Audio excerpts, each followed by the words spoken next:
এই কারণে বিশেষ করে আমাকে বেশি টর্চার করেছিল এবং ওই দিন নাহিদকেও নিয়ে এসেছিল। আমাকে চোখ খুলে দিয়ে নাহিদকে দেখছে যে এই কিন্তু নাহিদ দুইটারই ক্রসে দিয়ে দেবো।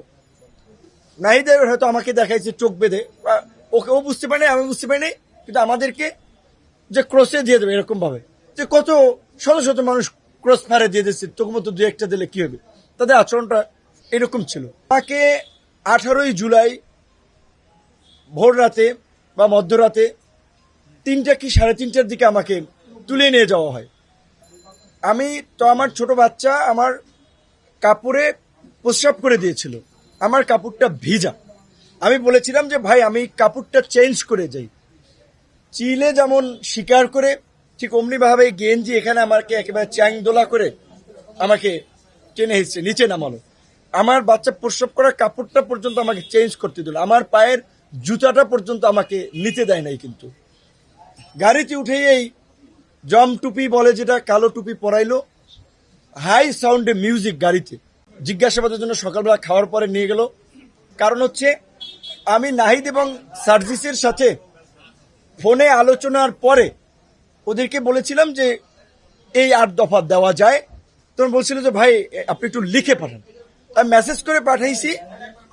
এইটা আমার একটা বড় অপরাধ ছিল যে আমি কেন 8 দফার মধ্যে ওবায়দুল কাদেরের পদত্যাগ, স্বরাষ্ট্রমন্ত্রীর পদত্যাগ, প্রধানমন্ত্রীকে ক্ষমা চাইতে হবে সেটা বললাম। এবং নাহিদ সার্জিসদের সাথে, আসিফ সহ আসলে ছাত্র নেতৃবৃন্দের সাথে বৃহস্পতিবার দিনই ওদের সাথে আলোচনা করে আমরা বলেছিলাম যে বৃহস্পতিবার দিন যেভাবে সারা দেশে নির্বিচারে গুলি করে মানুষ হত্যা করা হচ্ছে, শুক্রবারও করা হচ্ছে, কাজে এখন সরকারের পতন ছাড়া আমাদেরও মুক্তি নেই, জাতিরও মুক্তি নেই।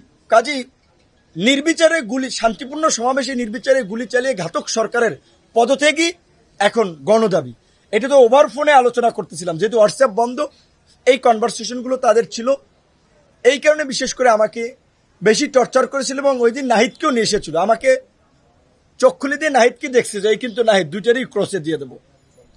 নাহিদের হয়তো আমাকে দেখাইছে চোখ বেঁধে, ওকে ও বুঝতে পারেনি, আমি বুঝতে পারিনি, কিন্তু আমাদেরকে যে ক্রসে দিয়ে দেবে এরকম ভাবে যে কত শত শত মানুষ ক্রস মারে দিয়ে দিচ্ছে, চোখ মতো দু একটা দিলে কি হবে, তাদের আচরণটা এরকম ছিল। তারপরে আমাকে শুক্রবার দিন নিয়ে সারাদিন, শনিবার দিন পুরো ডে, রবিবার দিন আমাকে 11টার দিকে কিন্তু ডিবি কার্যালয়ে দেওয়া হয়। তখন আমি ঘুরিয়ে পুলিশের পায়ে ভর দিয়ে ডিবি কার্যালয়ে আসি। ডিবি কার্যালয়ে ওখানে এডিসি অ্যাডমিন ছিল শাহিন শাহ। কতটা পাষণ্ড! মুক্তিযুদ্ধের সময় আমরা শুনেছিলাম ধর্ষণ করছে, মায়েরা নাকি মেয়েদের বলছে বাবা তোমরা একটু একজন একজন করে আসো, ছোট্ট মেয়ে আমার। আমাকে একবার দুপুরে ঝুলাইয়া শরীরে পায়ে মারলো। কেন মারছে জানেন? তাদের কিন্তু বেশিরভাগ ক্ষোভ হচ্ছে যে শালা তুই প্রধানমন্ত্রীকে নিয়ে কেন গালিগালাজ করিস, তুই আওয়ামী লীগের আমলে ভিপি হইছস, তুই সরকার উৎখাতের আন্দোলনে কেন তারেক রহমানের টাকায় তারেক রহমানের হয়ে তুই আন্দোলন করস। এই ল্যাঙ্গুয়েজ মানে প্রফেশনাল কোনো খুব জিজ্ঞাসাবাদ না, জিজ্ঞাসাবাদ যা করেছে। আবার একটা দেখেন, এই যে নাট্যকার ডিবি হারুন, আমি বলছি যে ভাতের হোটেল ম্যানেজার, আমি বলছি যে তিনি নাট্যকার, দারুণ অভিনেতা। নাট্যকার ডিবি হারুন, আন্দালিব রহমান পার্থর সাথে আমার ব্যক্তিগত সম্পর্ক ছিল। আমি ঈদের আগে তাকে বলছিলাম যে আমি একটু ফ্যামিলি ক্রাইসিসে, যে আপনি 10 লাখ টাকা আমাকে ধার দেন, আমি আপনাকে আবার দিব হানে। তো সে বলছে যে তোমার সাথে তো আমার ধারের সম্পর্ক না, ঠিক আছে এখন এইটা নাও, আর যদি মেকআপ না হয় আবার নিও।